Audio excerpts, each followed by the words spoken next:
Hi there guys, Neil at Tell You Autos here. Welcome back to another video on my channel. And today we're going to have this Alfa Romeo 159 on the ramp to check it over, just to disprove the people which still say Alfa Romeos are unreliable. We're going to get it on the ramp and give it a good thorough checking over. First of all, let's have a look around the outside and make sure everything is still as it should be. The panel gaps on the front end are still really good. There are no mismatched colours, there's no lacquer peel, stone chips on the front end are at a minimum. It does have an aftermarket splitter at the front, and I'm pretty sure that the grille surround shouldn't be chrome at the top around the badge anyway, but I could be wrong on that. It's got the 19-inch quadrifoglio alloys, and they all look in good shape. Again, it's got the carbon side skirt on that the quadrifoglio has fitted. It's got the badges on as well, the carbon mirror caps. The colour on all the panels is still nice and bright. There's no sign of fading on anything. It's got the carbon fibre rear spoiler fitted. It's also got the black badges as it's a 19 plate. And it's also got the splitter at the back, but unfortunately the exhausts aren't real that are poking out the back. That's just a plastic surround. It's got the smoked rear lights fitted. And again, it is looking rather smart. Onto the interior now.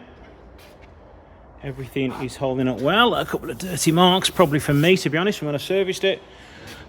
Door switches, no signs of wear or anything there. Along the bottom of the doors where you tend to kick it quite a lot, there are very few marks. The sill kick plates have a few marks on them as you'd expect, as it's where the high traffic is.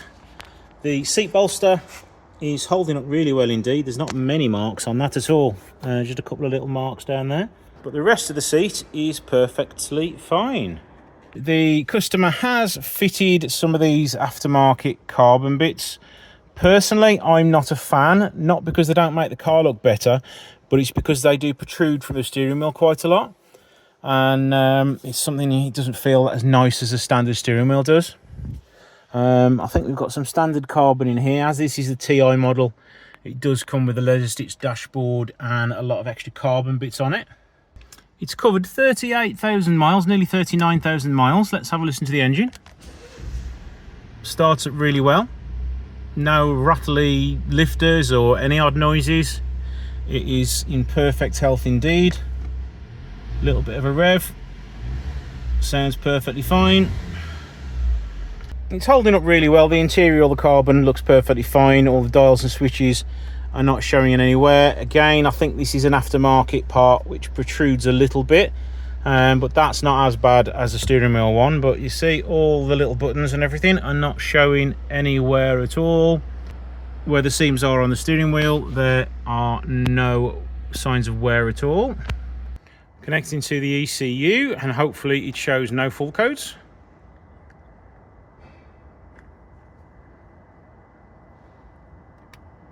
Nope, no full codes.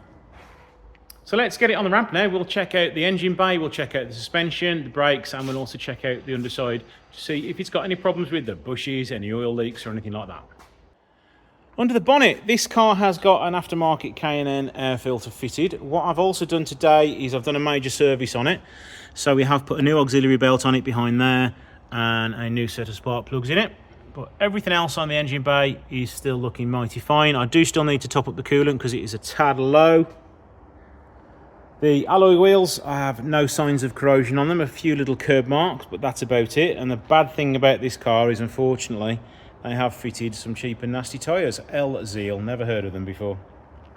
All the top wishbones are in perfect condition, no play at all. Same with the shockers and the springs, and also no rust underneath because I think most of it is aluminium. Again, rear wheel is in perfect condition. The rear brake pads have been changed recently.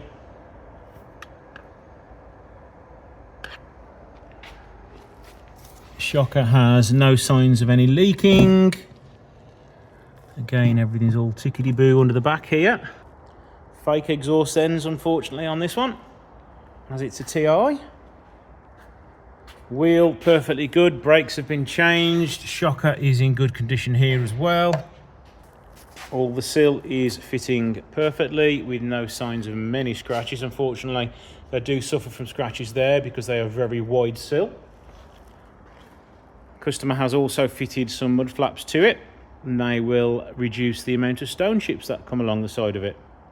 Again, final wheel. These brakes have been changed recently as well.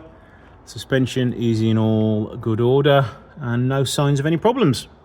So underneath, everything is all okay. There's no play in the drive shafts. There's a small amount of rust forming on the welds and places where stones would normally hit on the rear subframe, and a little bit of rust to a few nuts and bolts, but nothing major. All could be remedied quite easily. The underside, as it is all fully covered over, you do not have any rust or anything on there.